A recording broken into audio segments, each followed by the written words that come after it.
নমস্কার, আমি তরুণ ঘোষ।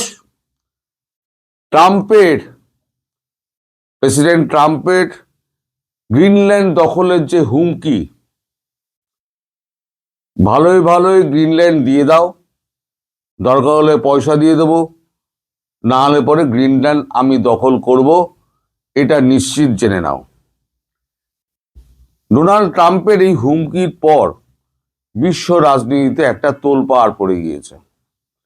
ইউরোপিয়ান ইউনিয়নের সঙ্গে আমেরিকার যে সখ্যতা ছিল, সেই সখ্যতা একেবারে শূন্যতে নেমে এসছে।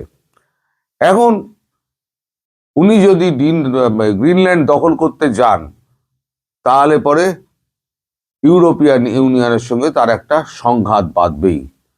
সেক্ষেত্রে ডেনমার্ক সরকার পরিষ্কার জানিয়ে দিয়েছে, গ্রিনল্যান্ডে কোনো যদি বিদেশি শক্তি, নাম করেননি তিনি, বিদেশি শক্তি যদি পা রাখে তাহলে গুলি চালাতে দ্বিধাবোধ করবে না। আর আমেরিকাও বলে দিয়েছে যে আমি সমস্ত রকম শক্তি দিয়ে, যদি বাধা দেওয়া হয় সব শক্তি দিয়ে গ্রিনল্যান্ড আমি দখল করব।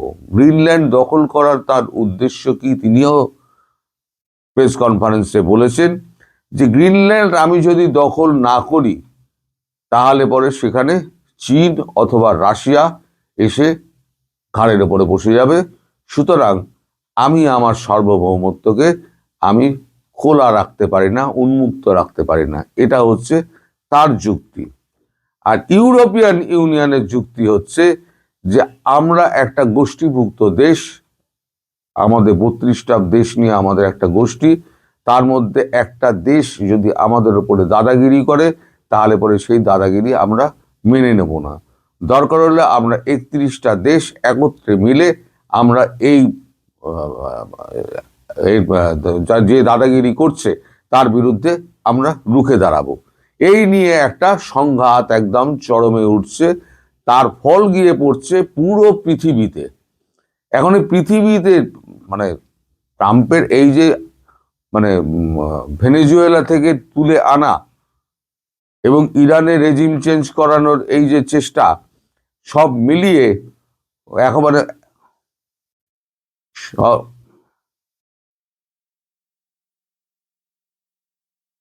মাফ করবেন, মাঝে আটকে গিয়েছিল ভিডিওটা। এখন সব মিলিয়ে একটা অস্থির বিশ্ব তৈরি করছে। এই অস্থির বিশ্ব কোথায় গিয়ে দাঁড়াবে এখন বলা মুশকিল। এখন আমেরিকার বিরুদ্ধে যদি ইউরোপিয়ান ইউনিয়নের 31টা দেশকে একত্রে দাঁড়াতে হয়, তাহলে তার মধ্যে এখন কে কার পক্ষে যেতে পারে? কে এখন সব থেকে নিরাপদ পক্ষ হচ্ছে রাশিয়া। কিন্তু রাশিয়া এতদিন শত্রু ছিল, কারণ ইউরোপিয়ান ইউনিয়ন দীর্ঘদিন ধরে টাকা জুগিয়েছে ইউক্রেনে যুদ্ধে, আর আমেরিকা পেছন দিক দিয়ে ন্যাটোকে দিয়ে কাজে লাগিয়েছে। এবার আমেরিকা প্রেসিডেন্ট বলছেন যে তিনি ন্যাটো বলে কিছু রাখবেন না, ন্যাটো রাখলে পরে তাহলে পরে তার খরচা বেশি হচ্ছে, আর ন্যাটো দিয়ে কোনো কাজ হয় না, ন্যাটো তিনি কোনো খরচা করবেন না। যারা এই ন্যাটো সুবিধা নিচ্ছে, এই 32টা দেশ ইউরোপিয়ান ইউনিয়ন, তারা খরচা করুক, ন্যাটোর আমি পয়সা দেবো না। এদিকে তাহলে ন্যাটো যদি উঠে যায়, তাহলে সুরক্ষার বিষয়টা কি হবে? তাহলে এরা এখন চিন্তা করছে যে সুরক্ষার ন্যাটো আমাদের রাখতে হবে, ন্যাটোটা আমাদেরই করতে হবে। কিন্তু আমাদের প্রধান শত্রুকে, প্রধান শত্রু হচ্ছে রাশিয়া। তাহলে আমাদের রাশিয়ার কাছাকাছি গিয়ে রাশিয়ার সঙ্গে বন্ধুত্ব করতে হবে। এর আগে প্রেসিডেন্ট কি বলে, ফ্রান্সের প্রেসিডেন্ট আমাদের ইমানুয়েল ম্যাক্রো, তিনি ভারতবর্ষে এসে তিনি ডিল করে চলে গিয়েছেন। তখন ইতালির যে প্রধানমন্ত্রী জর্জিয়া মেলোনি, তিনি বলেছিলেন যে ফ্রান্সের অনুসরণ আমাদের করতে হবে, আমাদের সমষ্টিগতভাবে আমাদের সিদ্ধান্ত নিয়ে আমাদের একটা দূত একটা ঠিক করতে হবে, যে দূত ভারতবর্ষ ছাড়া আর কেউ নয়। ফলে ভারতবর্ষের মোদির কাছে চলো, আমি যে 21 জনের কথাই বলেছিলাম, 21 জন আসছেন ইউরোপিয়ান ইউনিয়নের রাষ্ট্রীয় প্রতিনিধি দল, রাষ্ট্রীয় নেতারা, রাষ্ট্রীয় প্রতিনিধি দল বলা ভুল হবে, রাষ্ট্রীয় নেতারা, তারা এসে প্রধানমন্ত্রী মোদির সঙ্গে দেখা করে প্রধানমন্ত্রী মোদীকে বলবেন যে আপনি রাশিয়ার সঙ্গে কথা বলে আমাদের মধ্যখানে একটা শান্তি সমঝোতা করুন, যাতে রাশিয়া ইউরোপিয়ান ইউনিয়নের ওপরে কোনো রকম আক্রমণ না করে। যদি রাশিয়া ইউরোপিয়ান ইউনিয়নের ওপরে আক্রমণ না করে, তাহলে আমেরিকাকে আমরা বুঝে নেব। এইবারেতে আমেরিকার সঙ্গে ইউরোপিয়ান ইউনিয়নের যদি বিচ্ছেদ হয় এবং রাশিয়ার সঙ্গে যদি তাদের সখ্যতা হয়, তাহলে কি কি হতে পারে এটাও আপনাদের জানা প্রয়োজন। রাশিয়া থেকে পুরো তেল, গ্যাস এবং গম, চাল সমস্ত কিছু আমদানি করতে হচ্ছে ইউরোপিয়ান ইউনিয়ন। যখন ইউক্রেনের সঙ্গে যখন যুদ্ধ আর শুরু হলো, তখন যখন সমস্ত কিছু বন্ধ হয়ে গেল, তখন ইউরোপিয়ান ইউনিয়ন এই যেহেতু ন্যাটোর মধ্যে রয়েছে, তারাও টাকা পয়সা দিতে শুরু করলো। এদিকে জার্মানি, ইটালি, ফ্রান্স এরা যারা আছে, আর ছোটখাটো নেদারল্যান্ডস যে সমস্ত দেশ পেশ রয়েছে, তারা আর্থিক সংকটে ভুগতে লাগলো এই কারণে যে দামে তারা তেলটা, গমটা, তারপরে তো খাদ্যশস্য এর থেকে নিতে পারছিল রাশিয়া থেকে, সেই খাদ্যশস্য তাদের নেওয়া বন্ধ হয়ে গেল। বিশেষ করে জ্বালানির ওপরে তাদের একটা প্রচুর খরচ বেড়ে গেল। যে খরচাটা রাশিয়া থেকে এনে তাদের তেল আর গ্যাসের যে খরচা পড়তো, সেই খরচটা 5 গুণ হয়ে গেল আমেরিকা থেকে আনতে গিয়ে। ফলে হলো কি, সমস্ত আর্থিক মন্দা দেখা দিল সমস্ত এই জুড়ে, আপনার ইউরোপিয়ান ইউনিয়ন জুড়ে। এখন জার্মানিতে শয়ে কারখানা বন্ধ হয়ে যাচ্ছে, ইটালিতে বন্ধ হয়ে যাচ্ছে, ফ্রান্সে বন্ধ হয়ে যাচ্ছে। ক্রমশ মানুষের পকেট খালি হচ্ছে, তা অর্থনৈতিক চাপ বাড়ছে। সরকার কত ভর্তুকি দেবে? ভর্তুকি দিতে সরকারের পকেট খালি হয়ে গিয়েছে। এখন সরকার হাত তুলে দিয়েছে যে আমাদের পক্ষে আর সম্ভব নয়, আমরা আর টানতে পারবো না। আমেরিকার সঙ্গে যে দোস্তি করতে গিয়ে আমরা আমাদের একেবারে পকেট খালি করে ফেলেছি। ফলে এই হচ্ছে উপযুক্ত সময় আমেরিকাকে জবাব দেওয়ার। আর আমেরিকার বিরুদ্ধে যদি রুখে না দাঁড়ানো যায়, তাহলে পরে পৃথিবীতে কারো অস্তিত্ব থাকবে না, প্রত্যেকে অস্তিত্ব সংকটে ভুগবে। ফলে ইউরোপিয়ান ইউনিয়ন এবং আমেরিকা দুটো শক্তির মধ্যে এখন প্রচুর একটা ফাটল চলে এসছে। আর এই ফাটলের মধ্যে এখন সব থেকে বড় শত্রু হয়ে দাঁড়িয়েছে, সেটা হচ্ছে চীন। চীন আমেরিকাকে একটা কঠিন হুমকি দিয়ে দিয়েছে যে এবার যদি চীনের ওপরে কোনো রকম অ্যাকশন যদি শুরু হয়, তাহলে পরে কোনো রকম যদি বেচাল, কথাটা বলেছে বেচাল, যার তর্জমা করলে, চৈনিক তর্জমা করলে, যেটা ইংরেজি তর্জমা করলে সেটাকে দাঁড়ায় বেচাল। যদি বেচাল একমাত্র দেখি, তাহলে আমরা হাইড্রোজেন বোমা মারবো। তার হাইড্রোজেন মিসাইল যদি মারে, সেক্ষেত্রে আমেরিকার কিন্তু সর্বনাশ। এদিকে আমেরিকার কাছে এই খবর পৌঁছানো মাত্র আমেরিকা একটি বিশেষ প্লেন 52 বছর বাদে উড়িয়েছে আকাশে গতকালকে। এই প্লেনটির মধ্যে, আমি নামটা ভুলে গিয়েছি, এই প্লেনটির মধ্যে পুরো সিস্টেম রয়েছে, একেবারে পরমাণু থেকে আরম্ভ করে আপনার বৈজ্ঞানিক যত যন্ত্রপাতি আছে এবং মিসাইল উৎক্ষেপণ থেকে সমস্ত কিছু। 120 জন ওর মধ্যে বসতে পারেন, প্রেসিডেন্টের আলাদা রুম রয়েছে। একটা বলতে পারেন একটা পেন্টাগন, পুরো একটা পেন্টাগন ওই প্লেনটার মধ্যে রয়েছে। সেই প্লেনটাকে 52 বছর বাদে ওড়ানো হয়েছে।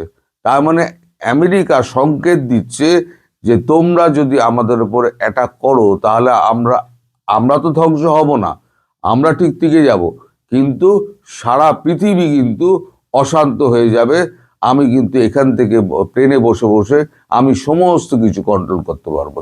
সব মিলিয়ে একটা জটিল পরিস্থিতির সৃষ্টি হয়েছে। এটাকে যদি আপনি বলেন তৃতীয় বিশ্বযুদ্ধের একটা প্রথম পদক্ষেপ, তাহলে আপনারা বলতেই পারেন। এক্ষেত্রে নানান কথা এখন উঠছে যে তৃতীয় বিশ্বযুদ্ধ শুরুর যে ধাপগুলো, সেই ধাপগুলোর কিন্তু প্রথম ধাপে কিন্তু আমেরিকা কিন্তু পা দিয়ে দিয়েছে। এখন ইউরোপিয়ান ইউনিয়ন যদি রাশিয়ার সঙ্গে ভিড়ে যায়, তাহলে